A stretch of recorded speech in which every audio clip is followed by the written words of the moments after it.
کہ کچھ وقت پہلے ہی ہاجر کا انتقال ہو گیا۔ پیغمبر یہ سن کر بہت غمگین ہو گئے، اور پھر لوگوں نے انہیں بتایا کہ ان کا بیٹا اسماعیل ابھی زندہ ہے۔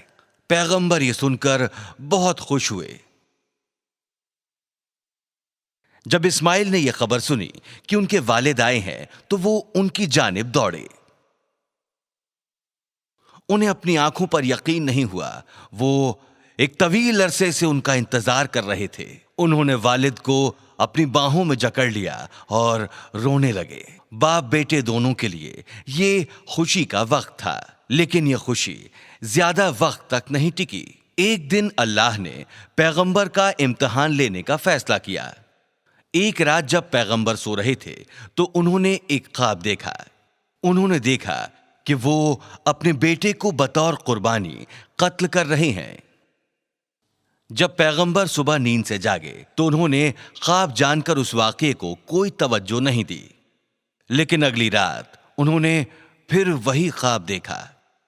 انہیں اب احساس ہوا کہ یہ کوئی عام خواب نہیں ہے، یہ اللہ ہی ہیں جو ان کے بیٹے کی قربانی مانگ رہی ہیں۔ پیغمبر اپنے بیٹے کے پاس گئے اور انہوں نے خواب کے بارے میں بتایا۔ اسماعیل سمجھ گئے کہ یہ اللہ کا حکم ہے۔ وہ ایک فرما بردار انسان تھے اور انہیں احساس تھا کہ انہیں حکم کی تعمیل کرنی ہوگی۔ جیسا اللہ چاہتے ہیں ویسا کیجیے، انہوں نے اپنے والد سے کہا۔ اگلے دن پیغمبر نے ایک رسی اور چاقو لیا اور اپنے بیٹے کو عرفات پہاڑی کی جانب لے گئے۔ پہاڑ کے اوپر پہنچنے پر اسماعیل نے اپنے والد سے کہا کہ وہ ان کے ہاتھ اور پیر باندھ دیں تاکہ قربانی کے وقت کوئی جد و جہد نہ ہو پائے۔ پیغمبر نے احسان جتایا اور ان کے ہاتھ باندھ دیے، اور پھر خود انہوں نے اپنی آنکھوں پر پٹی باندھ لی کیونکہ وہ اپنے بیٹے کو تڑپتے ہوئے نہیں دیکھ سکتے تھے۔ اور پھر انہوں نے قربانی کے لیے اپنا خنجر اوپر اٹھایا۔ تبھی اچانک انہوں نے ایک آواز سنی۔ آواز آئی کہ وہ قربانی نہ دیں، یہ محض ایک امتحان تھا۔ پیغمبر کو بہت تسلی ہوئی کہ ان کا بیٹا اب زندہ رہے گا۔ انہوں نے ایک دوسرے کو گلے لگا لیا اور خوشی سے رونے لگے۔ انہوں نے اللہ سبحانہ تعالیٰ کے دیے کڑے امتحان میں کامیابی حاصل کی تھی۔ اسماعیل علیہ السلام اب اپنے والد کے ساتھ لوگوں کی رہنمائی کرنے لگے۔ انہوں نے لوگوں کو اللہ کے بارے میں بتایا اور اسلام کی جانب بلایا۔ ایک دن اللہ نے پیغمبر کو عبادت گاہ بنانے کا حکم دیا۔ پیغمبر نے اپنے بیٹے کو بتایا کہ اللہ ان سے کعبہ بنوانا چاہتے ہیں، اور اسماعیل نے جواب دیا، آپ ویسا ہی کیجئے جیسا اللہ چاہتے ہیں۔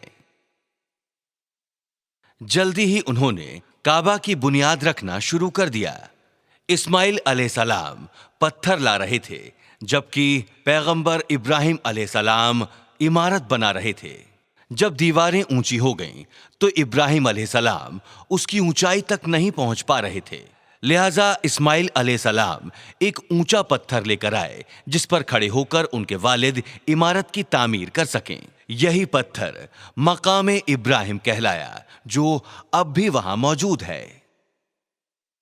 جلدی ہی بنیاد قائم ہو گئی، لیکن وہاں کونے میں ایک جگہ خالی تھی۔ ابراہیم علیہ السلام نے اپنے بیٹے سے اس جگہ کو بھرنے کے لیے ایک مفید پتھر لانے کو کہا۔ میں بہت تھک گیا ہوں، انہوں نے اپنے والد سے کہا۔ لیکن جب بزرگ پیغمبر نے زور دے کر کہا تو وہ پتھر ڈھونڈنے کے لیے نکل گئے۔ اس بیچ پیغمبر بیٹھ کر ان کا انتظار کرتے رہے، اور تبھی ایک معجزہ ہوا۔ ان کے سامنے ایک فرشتہ جنت سے ایک پتھر لے کر حاضر ہوا۔ فرشتے نے انہیں بتایا کہ یہ پتھر آدم علیہ السلام اپنے ساتھ جنت سے زمین پر لائے تھے۔ پہلے پہل وہ پتھر سفید تھا، لیکن زمین پر لوگوں کے گناہوں کے چلتے وہ کالا پڑ گیا تھا۔ کچھ دیر بعد اسماعیل وہاں لوٹ کر آئے۔ انہوں نے جب وہ پتھر دیکھا تو وہ حیران رہ گئے۔ انہوں نے والد سے پوچھا کہ آخر یہ کہاں سے آیا؟ اسے وہ لے کر آیا ہے جو کبھی نہیں تھکتا، پیغمبر نے جواب دیا۔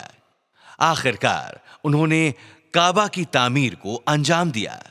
انہوں نے اللہ سے ان کے کام کو قبول کرنے کی التجا کی۔ اپنے پیغام کو لوگوں تک پہنچانے کے لیے اللہ پیغمبر اور ان کے بیٹے سے بہت خوش تھے۔ کعبہ کو عوام کے لیے ایک دینی مقام قرار دیا گیا، جہاں لوگ اونچے نیچے گھماؤدار راستوں سے ہوتے ہوئے پیدل اور اونٹوں سے آتے۔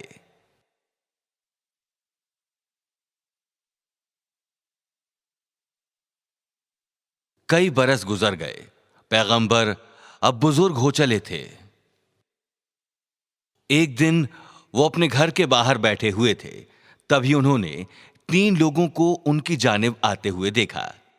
دراصل وہ 3 لوگ فرشتے تھے جنہیں اللہ سبحانہ تعالیٰ نے بھیجا تھا۔ پیغمبر نے ان کا خیر مقدم کیا، انہیں کھانا پیش کیا۔ اجنبی اندر آئے اور کھانے کے لیے بیٹھ گئے۔ پیغمبر نے انہیں بھنا ہوا گوشت پروسا، لیکن اجنبیوں نے اسے ہاتھ تک نہیں لگایا۔ یہ دیکھ کر پیغمبر ڈر گئے، لیکن اجنبیوں نے انہیں تسلی دی اور کہا کہ ڈرنے کی کوئی بات نہیں ہے۔ انہوں نے بتایا کہ وہ دراصل فرشتے ہیں جنہیں اللہ سبحانہ تعالیٰ نے بھیجا ہے۔ انہوں نے بتایا کہ وہ ان کے گھر ایک پیغام دینے آئے ہیں۔ انہوں نے کہا کہ اللہ سبحانہ تعالیٰ انہیں ایک بیٹے سے نوازنے والے ہیں اور اس کا نام ایشاق ہونا چاہیے۔ انہوں نے یہ بھی بتایا کہ ان کا بیٹا ایک پیغمبر ہوگا۔ جب سارا نے یہ سنا تو انہیں اپنے کانوں پر یقین نہیں ہوا۔ انہوں نے سوچا کہ وہ اب اتنی عمر دراز ہو چلی ہیں کہ وہ بچہ کیسے پیدا کر سکتی ہیں۔ پھر فرشتے بولے، اللہ سبحانہ تعالیٰ کی مرضی سے سب ممکن ہے۔ اور یہ بات سچ ہوئی۔ جلدی ہی سارا حاملہ ہوئی اور ان کے یہاں ایک بیٹا پیدا ہوا۔ انہوں نے اس کا نام ایشاق رکھا، جیسا کہ فرشتوں نے انہیں بتایا تھا۔ پیغمبر ابراہیم علیہ السلام اس دنیا میں 170 سالوں تک رہے۔ انہیں تا زندگی امتحانوں سے گزرنا پڑا، لیکن اللہ سبحانہ تعالیٰ کے لیے ان کا عقیدہ کم نہیں ہوا۔ اپنے اگلے ایپیسوڈ میں تمہیں پیغمبر لوط علیہ السلام کی داستان سناؤں گا، جو کہ ابراہیم علیہ السلام کے بھتیجے تھے۔ ہمارا چینل دیکھتے رہو۔ اگر تمہیں ویڈیو پسند آئے تو سبسکرائب بٹن دبانا مت بھولنا، تاکہ ہمارے سارے ویڈیوز سے اپڈیٹ رہو۔ اپنے دوستوں کو بھی ہمارے چینل کے بارے میں بتانا۔ آج کے لیے اتنا ہی، الوداع۔